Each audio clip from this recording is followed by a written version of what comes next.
Hi மக்களே வணக்கம். என்னதான் சென்னை ஹாட்டாக இருந்தாலும் சூடாக சாப்பிட பிடிக்கும். எத்தனை பேருக்கு பிடிக்கும் லைக் பண்ணுங்கள் பார்க்கலாம். நான் காரக்குழம்பு வைக்கும்போது எண்ணெயில் கத்திரிக்காய் வதக்கிட்டு பிரியாணிக்கு ரைத்தா பண்ணுற மாதிரி பண்ணுவேன். ரொம்ப நல்லாயிருக்கும். ட்ரை பண்ணி பாருங்கள். கத்திரிக்காய் பிடிக்காதவங்களுக்கு கூட பிடிச்சிடும். இன்றைக்கி நாள் ரொம்பவே நல்லா இருந்ததுங்க. காலையிலேயே வீடியோலாம் எடுத்து போட்டுட்டு தாங்க கிளம்புனேன். நல்லா இருந்தது. கலெக்ஷன்ஸ் எல்லாமே புதுசாக வந்திருக்கு. 3 சைஸில் available. So 3 size available. Colours நிறைய இருக்குது. அது மட்டும் இல்லைங்க, 3 செட்டாக தான் வாங்கணும். 1000 ருபீஸுங்க 3 செட்டு சேர்த்து வாங்கும்போது 4 to 5 இயர்ஸ் கண்டிப்பாக யூஸ் பண்ணலாம். 3 to 4, 5 இயர்ஸ் வரைக்கும் யூஸ் பண்ணிக்கலாம். கலெக்ஷன் ரொம்ப நல்லாயிருக்கு. வேணுன்றவங்க வாட்ஸ்அப் தெரியிற நம்பருக்கு ஒரு டெக்ஸ்ட் பண்ணுங்கள். ஃபர்தர் டீட்டெயில் ஃபோட்டோஸ்லாம் உங்களுக்கு அனுப்புவோம். இன்றைக்கி ஒர்க் முடிச்சுட்டு வரும்போது கண்டிப்பாக கோயிலுக்கு போகணுன்னு தோணுச்சு.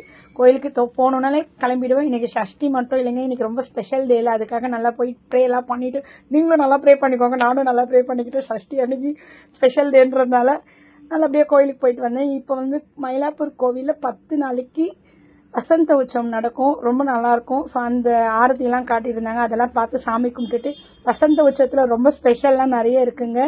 கரெக்டாக சித்ரா பௌர்ணமிக்கு 10 நாள் முன்னாடி நடக்கக்கூடியது வசந்த உற்சவம். இது என்ன விஷயன்றதை கண்டுபிடிச்சி கமெண்ட் பண்ணுங்கள். எத்தனை பேர் கண்டுபிடிக்கிறீங்க பார்க்கலாம். கண்டிப்பாக கண்டுபிடிக்கணும் நீங்களாம்.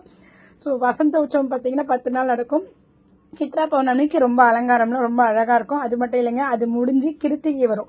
சித்திரை மாதம் வர கிருத்திகையில் முருகர் பூ பல்லாக்கில் வெளியில் அழகாக வீதி உலா வருவார். கபாலியில் க்ளோஸ்அப்பில் பாருங்கள், திருவிழா முடிஞ்சு கபாலீஸ்வரர் வெளியில் பார்க்குறதே ஒரு சந்தோஷம் தாங்க. அழகாக இருக்கார் பாருங்க, அப்படியே கிங் மாதிரி இருக்கார். எத்தனை பேர் நான் நினைக்கிறத ஃபீல் பண்ணுறீங்கன்னு ஒரு கமெண்டில் போடுங்க பார்ப்போம். எத்தனை பேர் நான் நினைக்கிற மாதிரியே நினைக்கிறீங்கன்னு. சாமி சுற்றி வர ஆரம்பிச்சுட்டாருங்க. நான் சாமியை பார்த்துட்டு நான் கிளம்பிட்டேன். சாமி திரும்பி இருக்கிற மாதிரி ஒரு நிகழ்வு இருக்கிறது. இது என்னன்னு கண்டுபிடிச்சி சொல்லுங்கள். ஸோ வீடியோ பொறுமையாக பார்த்ததுக்கு தேங்க்யூ.